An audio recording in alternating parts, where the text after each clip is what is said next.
எல்லா பேரும் தெரியவே பேசுவாங்க. சாய்வா உட்காருங்க.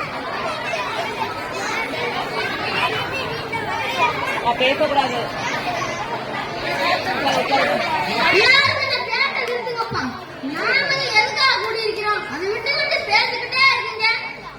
இப்ப எப்படி இருக்கு? ஒரு குண்டு சிக்கிர ஒழுங்கா கூட சொல்லுங்க. இப்ப நாம என்ன செய்யலாம்? இந்த பிரச்சனைக்கு என்னதான் தீர்வு? ஐயா, நீங்க தான் பஞ்சாயத்து தலைவர். நீங்க எடுக்கிற முடிவுக்கு நாங்க கட்டுப்படுறோம். நான் மட்டும் சொன்னா தீர்மானம் ஆகாது. உங்க எல்லாருக்கும் ஒரு அபிப்பிராயம் இருக்கும். உங்க எண்ணத்தை தைரியமா சொல்லலாம்.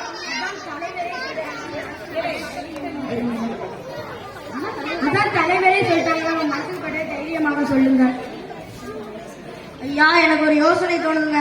சொல்லுப்பா, எது வரதான்னு சொல்லு. ஐயா, அந்த பிரச்சனைக்கு ஒரே தீர்வு நம்ம காவல் நிலையம் போக வேண்டியதான், வேற வழியே இல்ல. ஏன்ப்பா, உனக்கு ஏதாவது அறிவு இருக்கா? நம்ம கிராமத்துல இது நாள் வரைக்கும் போலீஸோட காலடியில பட்டவே இல்ல.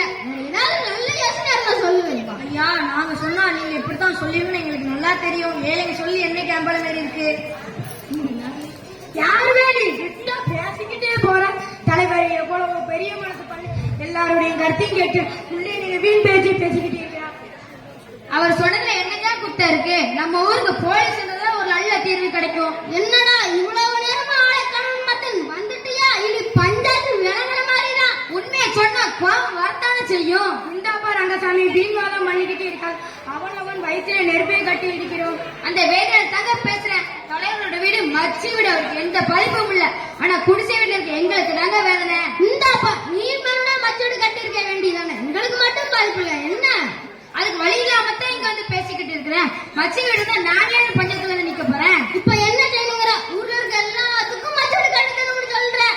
தலைவரே, அவன் தான் பேசுறமா. நீங்கள் பிரச்சனைக்கு என்ன தீர்வுன்னு முடிவு பண்ணுவோம். சரி, சொல்லுங்க. நம்ம கிராமத்தில் உள்ள குடிசை வீடுகள் மர்மமான முறையில் திடீர்னு தீபதி கிராமவாசிங்க திகச்சு போய் நிற்கிறாங்க. எந்த நேரத்தில் எந்த குடிசையை பார்த்துக்கணும் ராத்திரி வயிற்று நெருப்பை கட்டி அடையிறாங்க. ராத்திரி தூங்க அமர்த்திரிக்கிறாங்க. இன்னொரு முக்கியமான விஷயம், தீப்பிடிக்கிற குடிசைகள் தீய அணைக்க தண்ணி எடுக்க கிணறெல்லாம் வச்சு போச்சு. கம்மாயில தண்ணி இல்ல. அடுத்த இதே மாதிரி இன்னொரு சம்பவம் தான். நம்ம என்ன செய்ய போறோம்? சரியாக சொன்னீங்க. நெருப்பை எடுக்கிற ஒரே சக்தி தண்ணீர் தான். அந்த தண்ணீர் நம்ம கிராமத்தில் வச்சு போச்சு. இனி இப்படி ஒரு சம்பவம் நடந்தால் நம்ம பாடு திண்டாட்டம் தான். மணிக்காரர் எப்படி செஞ்சா என்ன?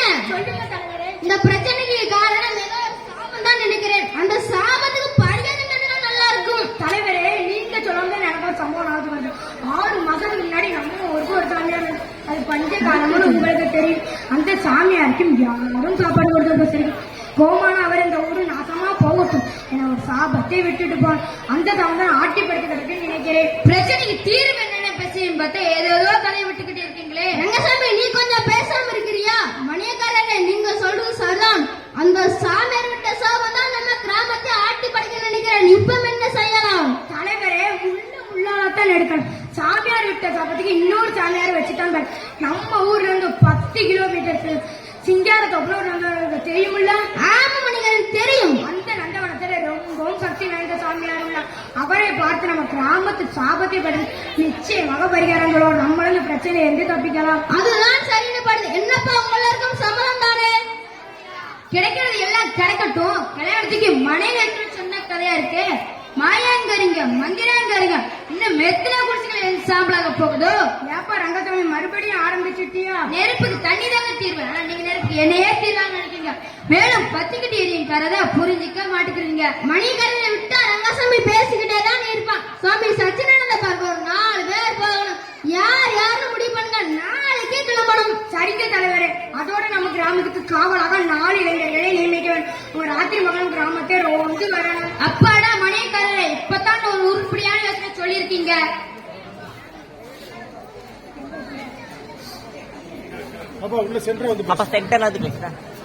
காட்சி 2. இடம் ரங்கசாமி வீடு. பங்கு பெறுபவர் ரங்கசாமி, விசாலம், பிரபு, ராமு. கோவணம் கட்டுறவங்க ஊர்ல வேட்டி கட்டின கிறுக்கானா? அப்படியே போச்சு நம்ம கிராமத்தோட நிலைமை. என்னங்க பழகிக்கிட்டே வாரீங்க? நம்ம கிராமத்து பஞ்சாயத்துக்கு போனா நிச்சயம் ஒரு நாள் பைத்தியம் பிடிக்கத்தான் செய்யும். பஞ்சாயத்து என்னங்க நடந்தது விவரமாக சொல்லுங்க. நம்ம கிராமத்துல குடிசைகள் எல்லாம் மர்மமான முறையில் திடீர் திடீர் தீப்பிக்கிறேன். அதுக்காக தான் இந்த பஞ்சாயத்து கூட்டம். என்னங்க சொல்லிருக்கீங்க? நல்ல யோசனை சொன்னீங்க. உங்களை ஏன் விரோதமாக பார்க்கணும்? விசாலா பேசாம போலீஸுக்கு போலாம் சொன்னேன். அந்த யோசனை கொடுத்த என்னைய பஞ்சாயத்து தலைவரும் மற்றவர்களும் விரோதமாக பார்க்க ஆரம்பிச்சிட்டாங்க. என்னங்க சொன்னீங்க? நல்ல யோசனை சொன்னீங்க. உங்களை ஏன் விரோதமாக பார்க்கணும்? இத்தனை குழப்பத்தில் ஒரு சந்தோஷமான விஷயம். ஊருக்கு காவலாக 5-6 இளைஞர்களே போட போறாங்களாம். ராத்திரி பகலும் அவங்கள ரோந்து வர சொல்ல போறாங்களாம். யாருப்பா ராத்திரி பகலுமா ரோந்து வர போறாங்க? பிரபு இப்பதான் பள்ளியிலிருந்து வரையா? ஆமாப்பா, வர வழியில நம்ம பஞ்சாயத்து திட்டம் வழியா தான் வந்தேன். நிறைய பேர் கூட்டமா நின்று பேசிக்கிட்டு இருந்தாங்க. இப்ப நீங்க யார ராத்திரி பகலுமா ரோந்து வர போறாங்கன்னு சொல்றீங்க? ஆமா பிரபு, நம்ம கிராமத்துல குடிசைகள் மர்மமான முறையில் திடீர் தீப்பிடிக்க, அதற்காக தான் இந்த பஞ்சாயத்து கூட்டம். அப்பா இந்த யோசனைக்கு ஊர்காவலுக்கு ஆட்கள் போடுறது நல்ல யோசனை தான். பகல் காவல் சரியே, ராத்திரி காவல் போட. பிரபு நீ என்ன சொல்ற? அப்பா இது வரைக்கும் நம்ம கிராமத்துல எத்தனை குடிசைங்க எரிஞ்சிருக்கு? 20 குடிசைகள் வரைக்கும் எரிஞ்சிருக்கும். அதுல எத்தனை குடிசைங்க இரவு நேரங்கள்ல எரிஞ்சிருக்கு? அட ஆமா பிரபு, இரவு நேரத்துல எந்த குடிசையும் எரிஞ்சதில்லை. எல்லா குடிசையும் பகல் நேரத்துல தான் எரிஞ்சிருக்கு. அப்பா அதனாலதான் சொல்றேன், இது எல்லா பகல் நேரத்துல நடக்கிறதால பகல் நேரத்துக்கு மட்டும் ஆள் போட்டா போதுமே. அடாடா, இதுக்குத்தான் படிச்ச பிள்ளை வேணுங்கிறது. உண்மைதான் விசாலம். பிரபு படிச்சுன்னு சொன்ன இந்த விஷயம் பஞ்சாயத்துல இந்த யார் நம்மளுக்கு வெட்டாம போச்சு. நினைச்சாலே ஆச்சரியமா தான் இருக்கு. அப்பா இந்த பிரச்சனை சம்பந்தமா நிறைய கவனிச்சுட்டு வரேன், நிறைய விசாரிக்கவும் செஞ்சப்பா. என்ன பிரபு விசாரிச்ச? குடிசைங்கெல்லாம் திடீர்னு மர்மமான முறையில தீ பத்திக்குது. யார் தீ வைக்கிறாங்கன்னு இன்னுமே கண்டுபிடிக்க முடியல. அதோட போன வாரம் பொன்னுச்சாமி என்னோட குடிசை எரிஞ்சுது. எப்படின்னு கேட்டதுக்கு நான் வீட்டுக்கு திண்ணையில தான்ப்பா வந்தேன். தற்செயலா குடிசை மேல பார்த்தப்ப தீ பத்திக்குச்சுப்பா. இதை யார்ட்டையும் சொன்னா நம்பவே மாட்டேங்கிறாங்கன்னு சொல்றாருப்பா. உண்மையில என்னதாங்க நடந்தது? ஒருவேளை பஞ்சாயத்துக்காரங்க சொன்னது போல இது அந்த சாமியாரோட சாபம் தான் இருக்குமோ? ஓஹோ, அந்த பொன்னுச்சாமி சொன்னதை வச்சுதான் மணியக்காரன் அந்த பஞ்சாயத்துல அவ்வளவு தெளிவாக சொல்லியிருப்பாரோ. அந்த சாமியார் விட்ட சாபம் தான் காரணம்னு இருக்கலாங்க. கணினிகம் அது இதுன்னு பேசுகிறோம், ஆனால் இது போல மாயமான விஷயங்கள் அங்க இங்க நடந்துகிட்டு தான் இருக்கு. ஒருவேளை இதுக்கும் காரணம் அந்த சாமியாரோட சாபம் தான் இருக்குமோ? அதுதான் நானும் யோசிக்கிறேன். நிறுத்துங்கப்பா, என்னப்பா நீங்களும் சாபம் அது இதுன்னு. உண்மையில இந்த சாபத்தை நம்புறீங்களாப்பா? அதுக்கு இல்ல பிரபு, நான் என்ன சொல்றேன்னா அப்பா இது சாபம் சம்பந்தப்பட்டது இல்ல, யாரோ ஒருத்தரோட கோபம் சம்பந்தப்பட்டது. புரியலையே பிரபு? அப்பா இது வரைக்கும் எரிஞ்ச குடிசுங்க யார் யாரோடதுன்னு பாத்துக்கீங்களா? பஞ்சாயத்து தலைவர் கூடயே இருப்பாரு மணியக்காரன், அவர்கிட்ட வேலை பாக்குறவங்க குடிசைதானே. ஆமா பிரபு, அது மட்டும் இல்ல, நம்ம கிராமத்துல குடிசைகள் எல்லாம் பஞ்சாயத்து தலைவருக்கும் மணியக்காருக்கும் சொந்தமானதான். இப்பதான் புரியுது. அப்பா அதனாலதான் சொல்றேன், இது சாபம் சம்பந்தப்பட்டது இல்ல, யாரோ ஒருத்தரோட கோபம் சம்பந்தப்பட்டது. உண்மைதான் பிரபு. பிரபு பிரபு யாரே உள்ள வாங்க. நான் தான் ராமு. வாடா ராமு, உன்னை பார்த்து எவ்வளவு நாளாச்சு. ஏன்டா இப்ப ஸ்கூலுக்கு வரதே நிறுத்திட்ட? பிரபு எங்க அப்பா ஊரை விட்டு ஓடி போன பிறகு ரொம்பவும் கஷ்டமாயிடுச்சு. என்ன என் அம்மாவால தொடர்ந்து படிக்கல, அதனால நான் பள்ளிக்கு வரல. ராமு உன்னை நினைச்சா எனக்கு ரொம்ப வருத்தமா இருக்குடா. ஆமா கையில என்ன தூக்கு சட்டி? பிரபு பக்கத்துல இருக்க தீப்பிடிக்காம வேலை பேசுறேன். வேலை முடிஞ்சுதான் வரேன். நீ வந்திருந்தாங்கன்னா அம்மா சொன்னாங்க, அதனால பார்க்க வந்தேன். ராமு உன்னை நம்ம ஆசிரியர் பாத்துட்டு வர சொன்னாங்க. ஏன் இவ்வளவு நாளா பள்ளிக்கு வரலன்னு விசாரிச்சுட்டு போக. என்ன செய்ய சொல்லுங்க, என்னோட நிலைமை அப்படி. ராமு நீ மறுபடியும் பள்ளிக்கு வரணும். எங்களை போல நீ நல்லா படிக்கணும், அதான்டா என்னோட ஆசை. ஆமா தூக்கு சட்டி காணோம், உள்ள எழுதி வச்சிருக்க. சும்மா வெறும் தண்ணீர் தான், வேற எதுவும் இல்லை. நான் என்னோட வீட்டுக்கு போகிறேன். நாளைக்கு எனக்கு விடுமுறை, என்னோட வீட்டுக்கு வரியா? கண்டிப்பா வர ராமு. அப்பா நான் வரேங்க. சரிப்பா போயிட்டு வா. அம்மா நான் வரேங்க. சரி தம்பி. காட்சி 3. இடம் ராமுவின் வீடு. பங்கு பெறுபவர் ராமு, வள்ளி, பிரபு. ராமு ராமு யாருப்பா? பிரபுவா?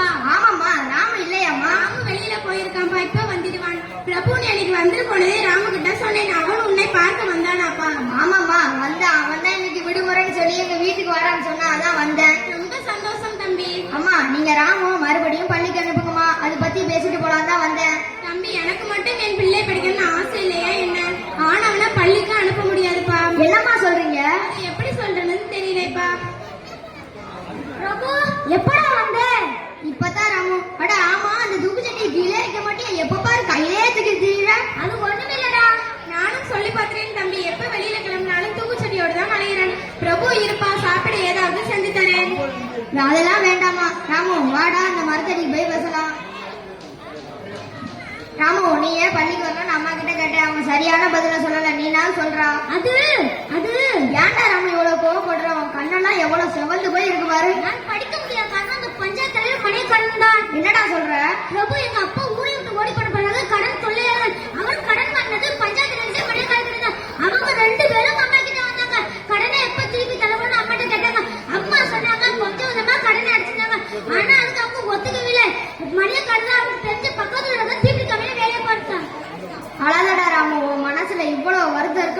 நினைச்சு கூட பாக்கலடா. ராமு இது என்னடா இந்த தூக்குச்சட்டியில இருந்து இவ்வளவு நாற்றம் வீசுது? ஏன்னா என் கையில எடுத்த எடுத்தேன். ராமு ஏன்டா இவ்வளவு கோவப்படுற? இதோ அம்மா கிட்ட அப்ப அந்த தூக்குச்சட்டில ஏதோ இருக்கு. வெறும் தூக்குச்சட்டி தான், வேற எதுவும் இல்ல. இப்படி தாப்பா எதுக்கு எடுத்தாலும் கோபப்படுறான். பள்ளிக்கு போறதை நிறுத்தினதுல இருந்து இப்படித்தான் நடந்துக்கிறான். அம்மா தீ. அம்மா மறுபடியும் ஏதோ ஒரு குடிசையில தீ பத்திக்கிச்சு போல இருக்கு. ஆமாப்பா இந்த கிராமத்துக்கு என்னதான் சாபம்னே தெரியலையே. நான் வரமா, என்னால அனுமதிகளை நானும் செய்யணும். சரி தம்பி. வேண்டாம் பிரபு, நீ இது கடவுள் கொடுத்த தண்டனை நம்ம அனுபவிச்சுதான் ஆகணும். ராமு என்னோட கையை விடு. ராம பிரபுவோட கையை விடு. இல்லையா நான் விட மாட்டேன். இந்த கிராமத்துல உள்ள எல்லா குடிசையில எனக்கு கவலை இல்லை, எனக்கு கவலை இல்லை, எனக்கு கவலை இல்லை. காட்சி 4. இடம் ரங்கசாமி வீடு. பங்கு பெறுபவர் ரங்கசாமி, விசாலன், பிரபு, ராமு, வள்ளி, பஞ்சாயத்து தலைவர், மணியக்காரர்.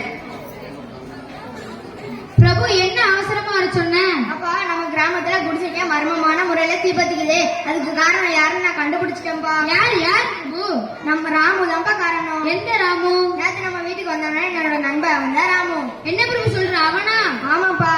பாக்கறதுக்கு நல்ல பையன் போல தெரிஞ்சான். அவனும் இவ்வளவு காரியத்தையும் பண்ணான். அம்மா அவன் உண்மையிலே நல்லவன் தான். என்ன சந்தர்ப்பமும் சூழ்நிலையும் அவனை இப்படி ஆகிடுச்சு. புரியலையே பிரபு.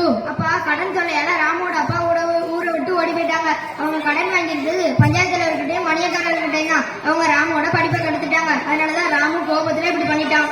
அப்படின்னா திட்டம் போட்டு பழிவாங்கிட்டான், அப்படிதானே? அப்படியெல்லாம் இல்லப்பா பிரபு. பஞ்சாயத்து தலைவர் மேலையும் மணியக்காரர் மேலையும் ராமுவுக்கும் கோபம் இருக்கலாம்.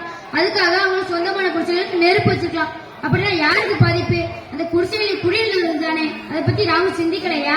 இல்லப்பா, ராமோட மனசுல முழுக்க முழுக்க நம்மளால படிக்க முடியலன்ற ஏக்கம் தான்ப்பா இருக்குது. அந்த ஏக்கம் தான் கோபமா மாறி இருக்கு. அந்த கோபத்துக்கு காரணம் பசிப்பா, பசி, அறிவு பசி, படிக்கணும்ன்ற பசி. அந்த பசி தான் இப்ப வெறியா மாறி இருக்கு. பிரபு நீ வேணும்னா செய்கையை நியாயப்படுத்தலாம். ஆனா சட்டப்படி எவ்வளவு அப்படி குற்றம் தெரியுமா? சட்டத்துக்கு நேரில் ராமு எப்படி காப்பாத்துறது? அந்த பஞ்சாயத்து தலைவர் மணியக்காரன் நினைச்சா முடியும்பா. ராமுவோட பாதிப்படைஞ்ச அவங்க எப்படி ராமு மன்னிச்சு விடுவாங்க? வேற வழியே இல்லப்பா. ஏன்னா ராமுவோட படிப்பு கெட்டு போகிறதுக்கு காரணம் அவங்க 2 பேரும் மட்டும்தான். அவங்க ராமு மன்னிச்சு விட்டுதான் ஆகணும். சரி பிரபு, அந்த குடிசைகள் எல்லாம் மர்மமான முறை தீ பற்றிருக்கு. கண்ணால பார்த்துக்கிட்டு இருக்கும் போதே குபீர் குபீர் தீ பற்றிருக்கு. அது எப்படி ராமுவுக்கு சாத்தியமாச்சு?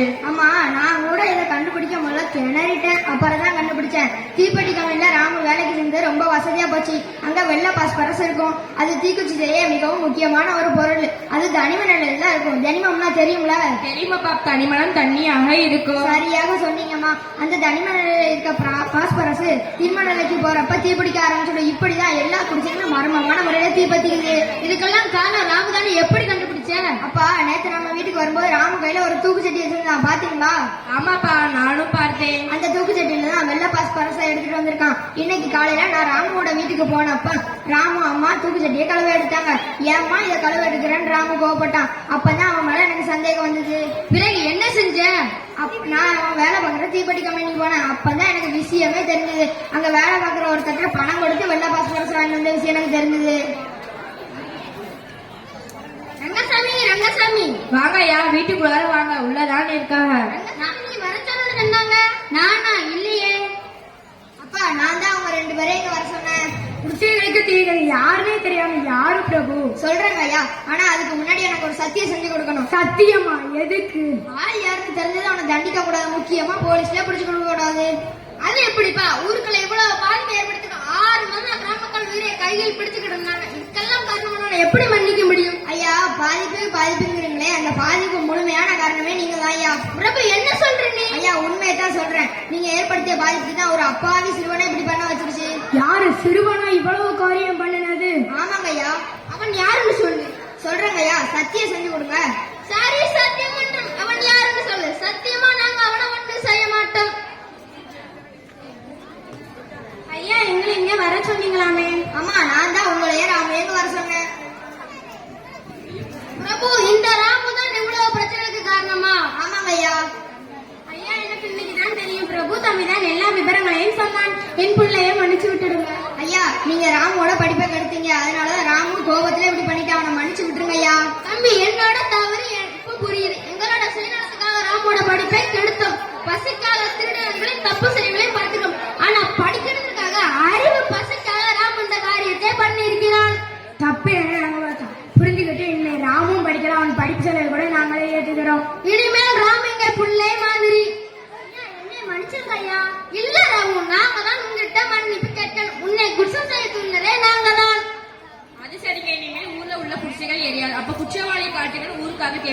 அவங்களை எப்படி சமாளிக்க போறீங்க? சுவாமி சச்சிதானந்த நாளைக்கு நம்ம ஊருக்கு வரார். அவர் செஞ்ச பரிகாரத்துல ஊர் சபம் நீங்க எடுத்து சொல்லலாம். என்ன ராமு சந்தோஷமா இந்த பள்ளிக்கு போகலாம்? ரொம்பவும் மகிழ்ச்சி அப்பா. அப்பா பாருங்க ராமு ஆசைப்பட்ட மாதிரி பெரிய விஞ்ஞானியா வரப்போறான். அனைவருக்கும் நன்றி வணக்கம்.